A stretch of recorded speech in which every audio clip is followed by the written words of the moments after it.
what's going on? Hi. Oh my gosh, it is a special edition of the latest news to keep you in the groove with Maya right here on B-Boy 45. Maya, we've got some special guests with us. Will you introduce our crew?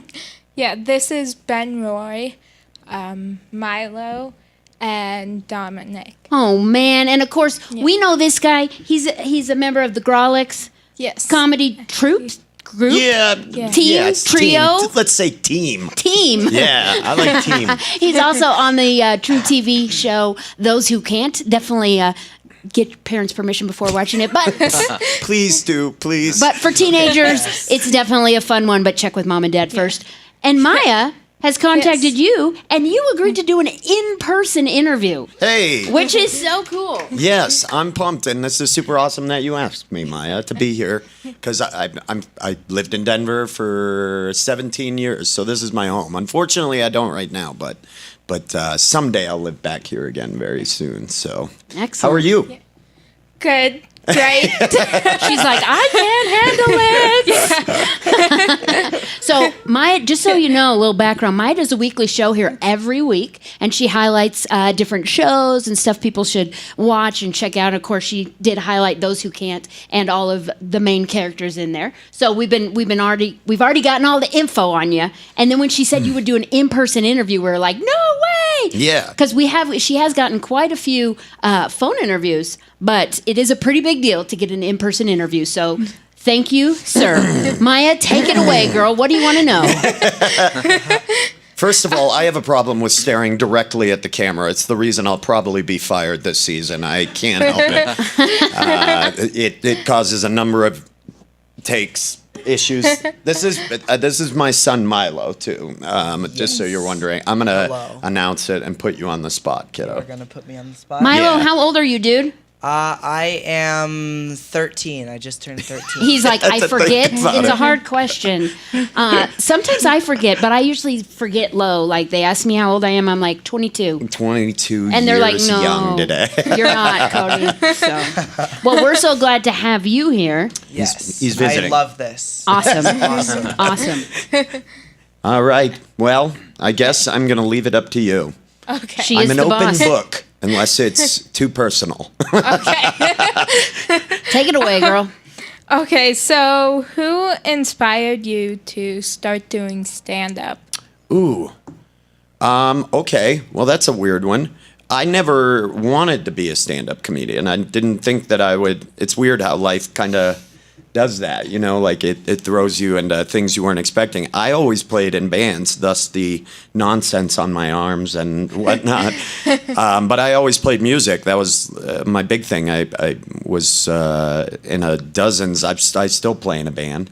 You play the kazoo? I do. I'm a professional kazoo player. Okay. I actually, the good news is that I'm at the level now where I don't have to replace my own little wax disc in it. Yeah, I have a tech who does that Yeah, for that's me. good, because that's hard. Yeah, that is. Real I mean, the challenging. thing's delicate. Yeah, you know what I mean? You don't want to rip that. You It don't changes wanna, the pitch.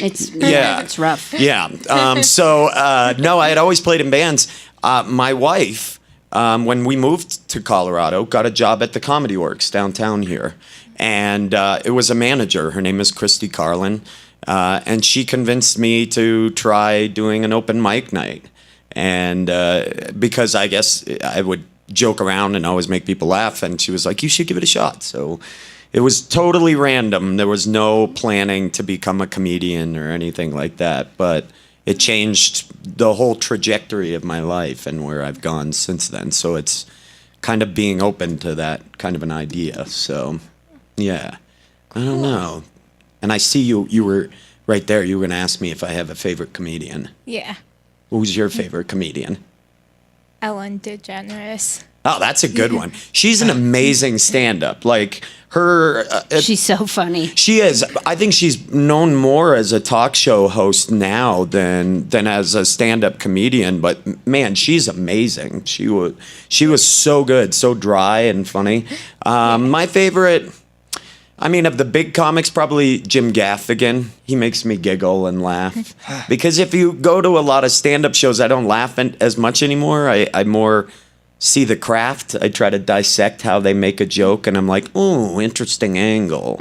You know what I mean? I don't laugh anymore. It's kind of more as an appreciation of how they did it. But yeah, I like Jim Gaffigan. I'm trying to think. Rory Scovel, who plays Principal Quinn on our show, is an amazing stand-up comedian, and so there's a lot of my friends, Kyle Kinane and people like that. So yeah, Adam Caton Holland, who hopefully you'll get to come down here. You know what I mean? If he's not busy watching birds, because that's all he does. He's a bird watcher. He is an amateur, big time amateur ornithologist. Loves birds. I'm so not a fan. I'm just Really? so afraid of flying poop. You know, That's a deterrent for you to Yes. watch the birds? flying poop is. Flying poop? Do you worry about flying poop at all? Not really. No. Milo? No, I don't think I worry about flying poop. I'm just telling you. Ever since I realized that birds poop and pee combine and comes out all together, Yeah. then I said, done. No, with that's that. it. You're Yeah, done with birds. You're writing Done off with the whole birds. species. Yeah, the whole thing. I'm done. Yeah, That's the saddest I know. way to judge a species' worth is by how they choose to relieve themselves. I know, but it's just how I. Yeah, my deal. airborne Sorry. toilets scare me, but you Yeah. know, if I'm on an airplane, that's how I do it. Yeah, you got to. If there's a toilet, you got to use it, no matter where you are. Well, this took a hard right turn. Sorry, didn't it? sorry. I tend to do. You I had tend to sign to. the And clause. I had to sign the waiver. I know, and they pay me. Isn't that crazy? Weird. Oh, that's Anyways. crazy. Sorry, Maya. Your show. Back at it. Go, girl. Go. And for a minute there, we diverted into your phobias, and Right. now we're back. Once again, not now all we're about back me. on the studio. Back to the I latest news feel to like keep I'm you in the sitting group. solo in this chair. You are. That's because I wanted to be taller than him. And I think so. it's appropriate. It being your show, you should definitely assert your dominance in the studio. If you'd like to raise the chair, feel free. No. I'm gonna go lower as the interview goes Okay. down. I've got more leeway back this way. Yeah, that's nice. Just keep pulling that microphone toward you. They'll Like just this. see a head by the end of this sticking up over the. But anyway, so I didn't mean to. But as far as stand up goes, totally an afterthought, and you know it's been. We gotta wait. That would look weird if to the Okay. people who are just watching don't know why I just stopped in the middle of this. Don't worry. We have many times explained that we have a huge glass window right in front of us. And so oftentimes we'll be talking and then we'll just start talking to those people out there. Yeah. So we're trying our best not to do that to you. But Yeah. those people probably knew that we do that and started making faces at you. Totally. And this very much has the feeling. Now I know how dogs at a pet store feel for Right? sure. Right. This has definitely, and I'm hoping someone takes me home. Well, maybe Milo will, but it's no guarantee. No, he's going home alone. Yeah, Southwest. Good luck with Southwest. that. Good luck Okay. with that. Well, so, when you guys went off and started talking about Cody's phobia about birds, well, that, okay, in one of my interviews, that actually kind of happened. One of the guys I was interviewing and we just started having a conversation about all our phobias. Yep. And we were just talking about that, and I was like, okay, back to the What are your questions. phobias? Or what's that one thing that you don't like and remember that one person that we know does it in here on Mondays? Oh, What's that? Yeah. It's like every time she clears her throat, and yeah, Kind of like that? yeah. We're not fans of that. No, Yeah. that's definitely a weird one. I have a big fear of flying. But I like or crowds. I like being in a packed compartment with a bunch of people. All like just everybody wants to get on and off, and there's a lot of you know what I mean, and a lot of Yeah. talking. You know what I mean, yeah. and Yeah. and flying. Yeah. No, I'm not good with that. And I fly constantly. So, but You literally fly. I've flown 20 times this year already. Oh my gosh. Wow. So I fly so much that my wife flies for free. with me. That's great. Yeah, it's great. Oh, yeah. But then I get tired. What's yours? Mine, I guess like clowns. Oh yeah. Yeah, I like nobody's the a big fan of usual those. And I'm a comedian. That's the best part. Height, So- heights. I'm terrified of heights. yeah, he doesn't like heights. Yeah, I can see hate that. Heights. Oh yeah, Yeah. heights. What about you? Snakes. Really? And public speaking sometimes, which doesn't bode well for my job. That's I right. know, Yeah. so, Yeah. but I still get Dominic's nervous. in from one of our local news channels, so Yeah, that's definitely got to be hard.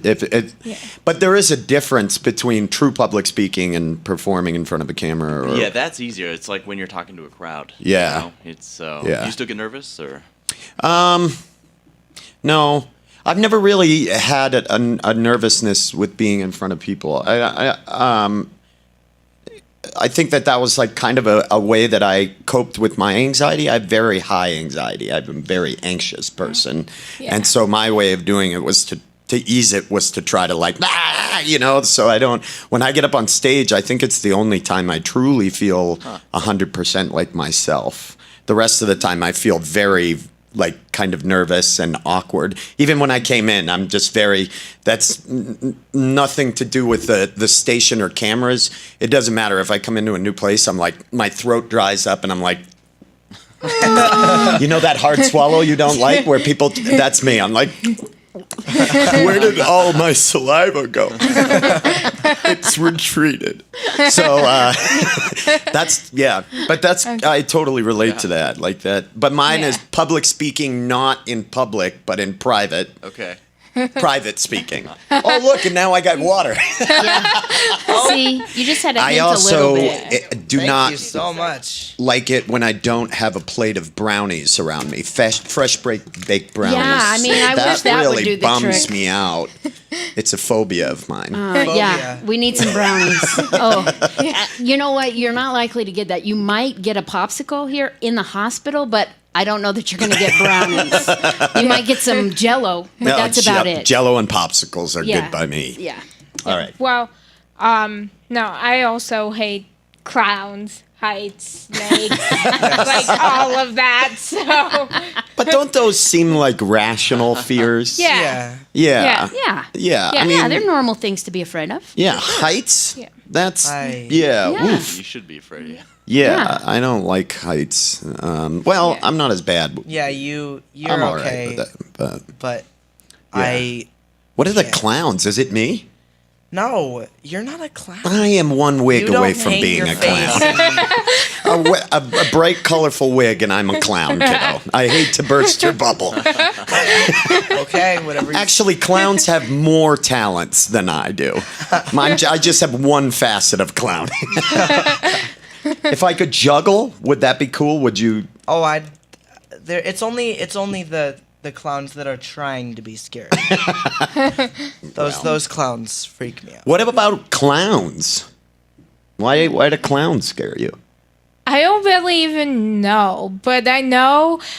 So my family and I watched this show called Supernatural, and there Yeah. was this episode with a clown, and I know after that I didn't. Well, that was like terrifying. I never really liked clowns, but like especially after that, and then there was this episode. I think it was Supernatural about like this. No, I don't know. It was like about this like ghost and like a plane. And okay, then so after nightmares. that, I was like, no, I don't ever want to fly again. So Yeah.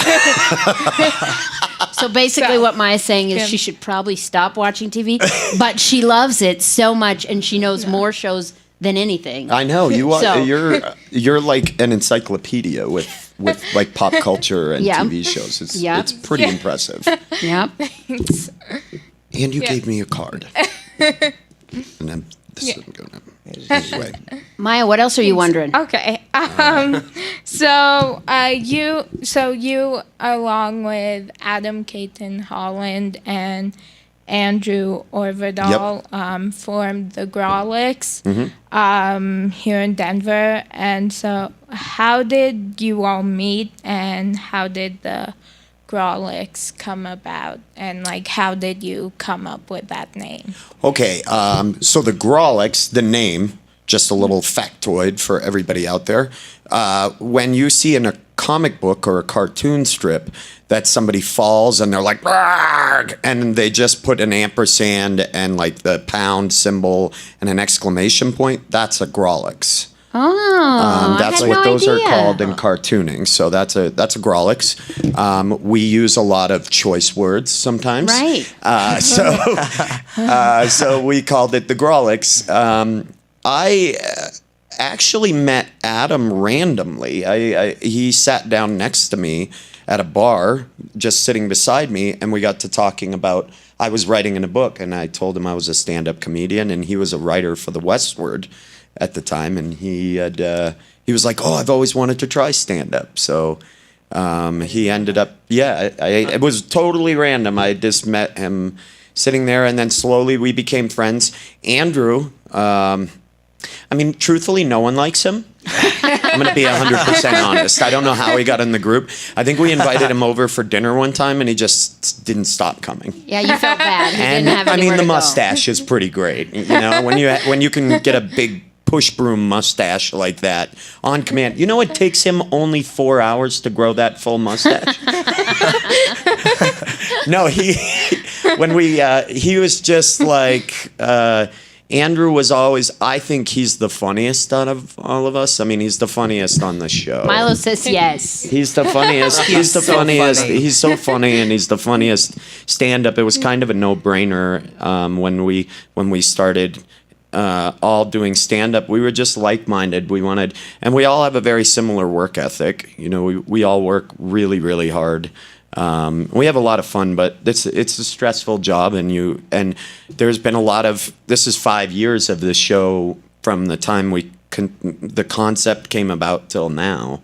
So there was like a lot of ups and downs, some of which I've talked openly about, and so there's a picking up of slack. You know, whenever one of us is having a tough time, the others two would help each other out, and I think we stayed as a group, and that's why the Grawlix has worked, and that's why we decided to form a group. And to people out there listening, I mean, everybody has the ability to broadcast now. We sold our TV show from Denver. We didn't sell it in LA. We sold it from Denver, just putting our stuff up on Funny or Die, making silly videos and stuff like that, and just putting them up on the internet. And that's what you can. I mean, you could make things in here, podcast, or now you can totally broadcast yourself, which is the best part of the internet. Like the fact that you can do this and put it up on YouTube and create your own following and whatnot. That's all we did. That's cool. Yeah. That's really cool. Yeah. They're good people, and they're my best friends, I mean, there are times we sit in a writer's room. We have 8 writers, and we sit in a room. We have an office. And there are times that you'll realize for 4 hours you've just laughed. Like you've sat around and thought of the dumbest possible things and the funniest possible things you can. And then you've realized I made money for doing that too. Like I would have done this for free, but we got to hang out and they bought our lunch. Even better. and that's the best part. Truthfully, I'm just doing this for the catering. I knew there would be a water, and I have not had water in days. As I said, Mike always says.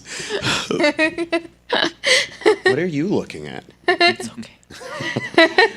That's my child. I would feel sorry for him.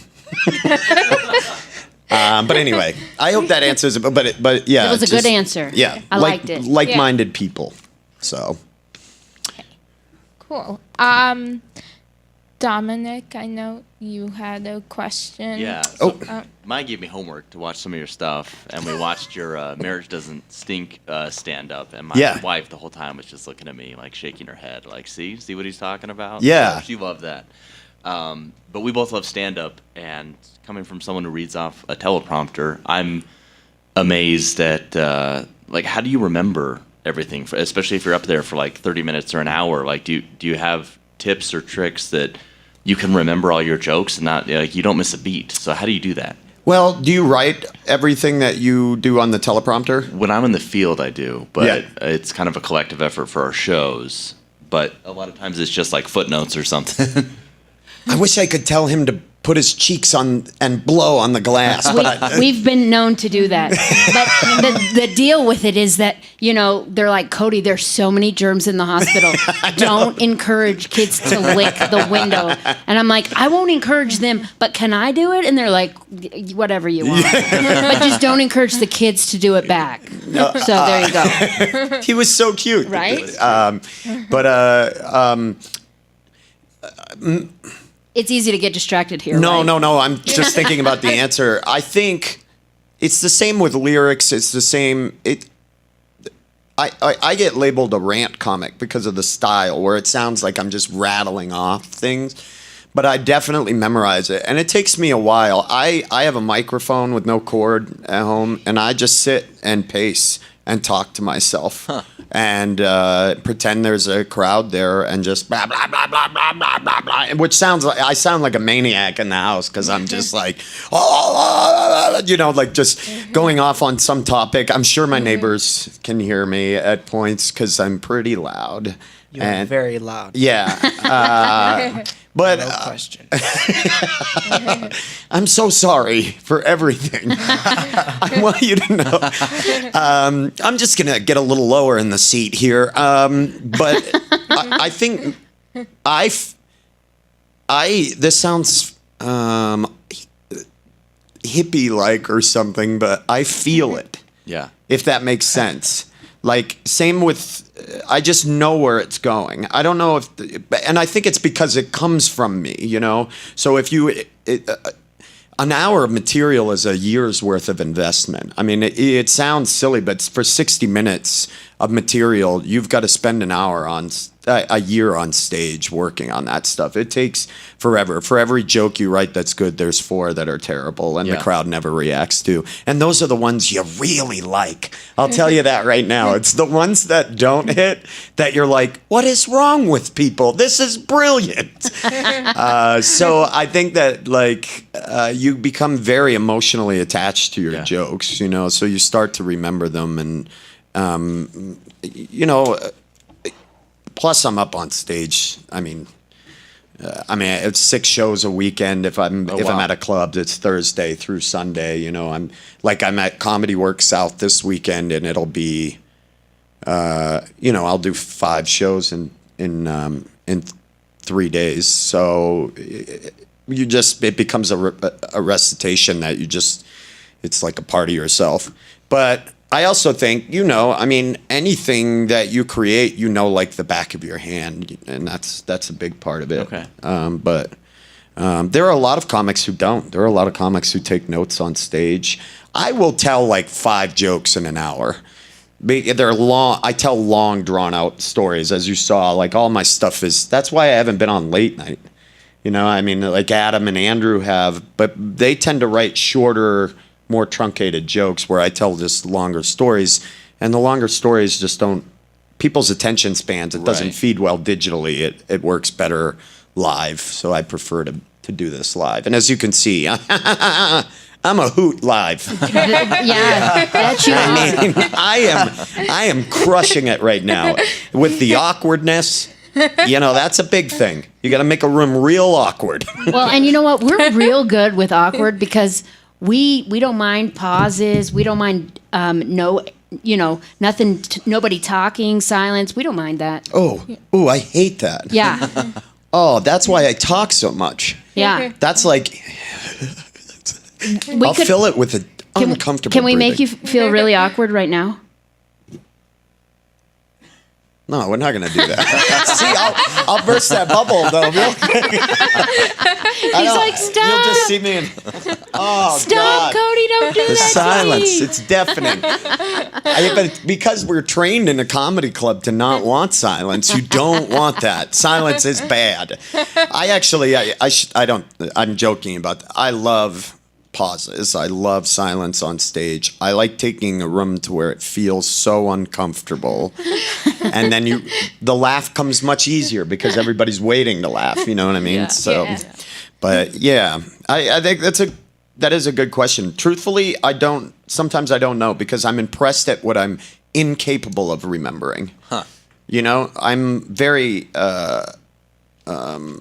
you know, I'm just, like even now I'll stutter because I'm trying to figure out what to say. So I don't tend to improv a lot on stage. Okay. A lot of comics are great at that. You know, like I keep mentioning Rory, but Rory Scovel who plays Principal Quinn on our show.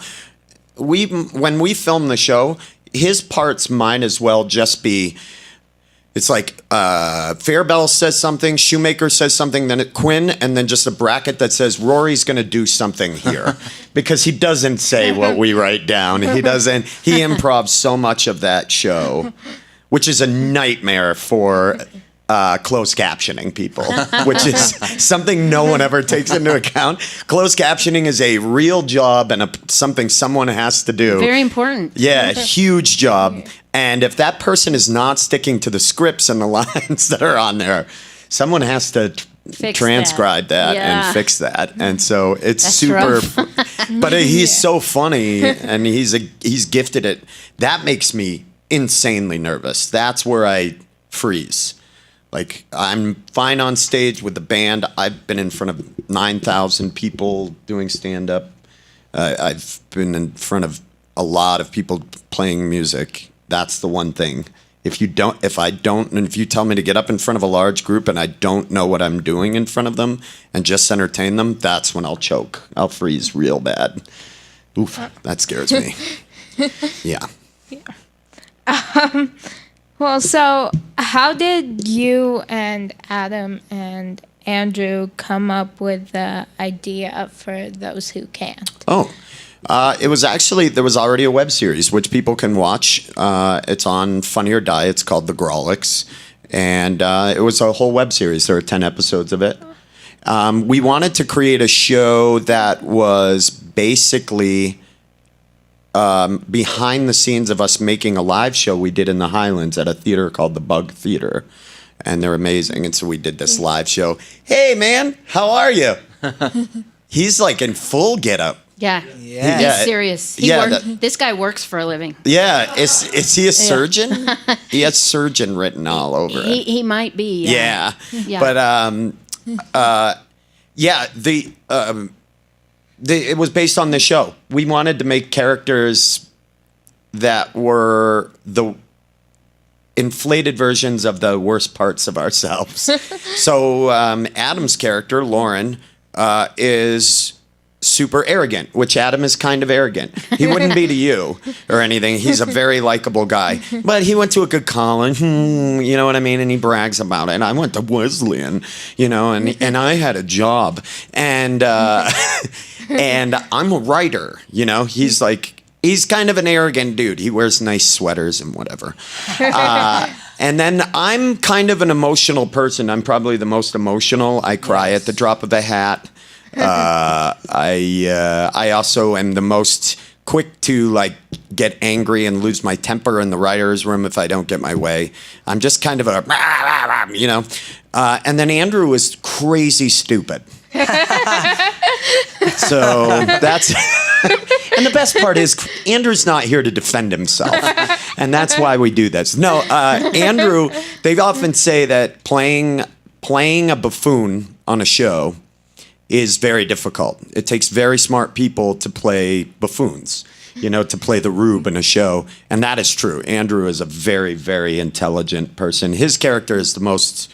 When you meet him, he's very shy. He's very quiet. He's very introverted. He doesn't...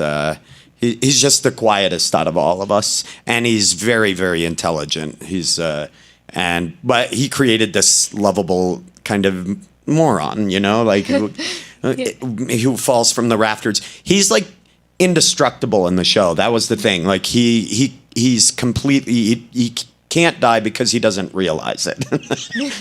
So he's but yeah, we created that. The only reason it's set in a school, people think. and I want to say this, there was a lot of people who thought we had some vendetta against teaching or we wanted to make fun of. These characters, we literally pitched them realtors, dentists. We pitched them, what else did we pitch them? Postmen, that we were mailmen, and then we pitched them teachers. And our management and the network bid on teachers. They liked a show about teachers, and they liked the title of Those Who Can't. And we picked Andrew as the gym teacher because he's the least, and this wasn't mean, he's the least physically gifted out of all of us. Andrew is for real not good athletically. He has 4.5 left feet. So he's, but yeah, so that's how we came up with it. Totally random that it's in a school. Yeah. I will give you long, drawn-out answers on every one of these. Okay. Brevity is difficult for me. Okay. Yeah, I love in the season finale when Fairbell calls 911 and it says that the wait time is 84 minutes and it's this automated voice and that if this is an emergency, please hang up. And then he just hangs up and he's like, I'm gonna go get an adult. He's the best, right? There, you love that he's the one everybody loves. He's so likable. You got to get him to come over too, because we'll take just about anyone. Yeah, he totally would do it, and he'll shock you with how far away from that character he is, because he's very shy. You'll like him, and he doesn't have the mustache. I wish he would keep it, but he gets rid of it because he's not dedicated to the project. As you notice, I've kept my hair. Look at this dome of hair. Do you see that? It's good. Yeah. It's really nice. Yeah. Anyway. It took about 5 minutes to style. No, yeah, it did. I really spent some time on it. All right. Next question.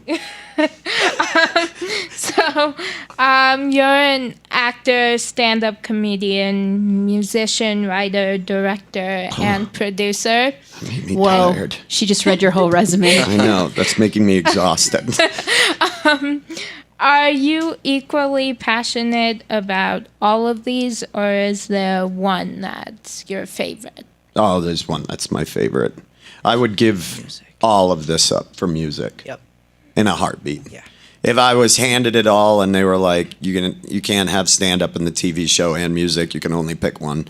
Music, I would pick music every day of the week and twice on Sunday. And not to make it heavy, I was kind of an angry kid. I was young and very kind of angry and music. Everybody needs an outlet. Yeah, music was the thing that I first connected to. I was 15 years old, and one of my good friends, who was a grade higher than me in high school, invited me over to a band practice of theirs and gave me the microphone, and we played a Rage Against the Machine song, a cover of a Rage Against the Machine song. That'll let out some anger right there. That kid is my spirit animal. Look at how pumped he is to be just in the middle of the floor, chilling. Yeah. Look at The ceiling is so high. Oh, I mean, you know how high that is to that kid? That's the high. sky to that. Yeah, it's up there, huh, buddy? He's fascinated. And he's got a up there. thing one one. shirt on. That is the best. But where's Thing 2? That's the thing. I thought Thing 1 and 2 always came together. Oh, thing two's probably like about hiding. They're 14 hidden. feet over that way, looking up. Look at how stoked he is. Gravity. Yep, get my legs going. Getting my legs going. Anyway, we're just having he's coming over. Hey. Oh, there he is. What's up, dude? What's happening? Hello. Hi. Oh, Whoa. Yeah, you, sir. Yeah. What's going on, man? Oh my In case you didn't know, we are talking to people outside the glass window Yeah, right there's now. people- In there's case We you're like, really what are is seeing happening? them. This is not I know just it's not something just that we're pretend. making up. Yeah, it's not just pretend. Yeah. He is so pumped. There's a kid behind the pillar. Oh, that's probably thing 2. Yeah, that's thing 2. He's out of here. Oh. Oh my Yeah. Lord. Anyway. You like to give a good high five through the glass window. It's the best way. A connection is made. Look. Oh, what a cute kid. Stripes and all. But I don't even remember. Music. Yeah. Music, got it. Check. Yeah, it would be music, and I still play in a band, and I still hold on to that dream, and I still tour here and there with the band, it's deeply sentimental to me. I love music, and I'm sure anybody watching and all the kids here and whatnot, I'm sure to you. I mean, you obviously. Who's your favorite musician? You don't have time for that list. Yeah, that's hard. But I mean, first name that comes into your head, you could change it later on down the road if you want. It's not an end all be all, but. Selena Gomez. Oh, really? I was going to That's say, a you good better one. say Selena Gomez. Yeah. And then she also has a few other favorites that she got to meet here. Why Don't We? And a few In others. real life. In real life. Wow. Yeah. Yeah. That's amazing. That's crazy. Yeah. Music is. Comedy will never be what music is because it relies on one thing. It relies on laughter. You're always just trying to get laughter. But music can be funny, it can be sad, you can be the range of emotions that you feel at any time. So that's why it'll always be bigger than comedy, because it truly connects with people on a much deeper level than I think jokes do. You know, I love telling jokes and I love making people smile, but music's the real deal. Boom. Don't tell my castmates or the network or the production company or my management or agent that I just said any of that. Got it. Okay. Closed circuit TV. Let's edit that out. Okay, check. I'm just kidding. They know that.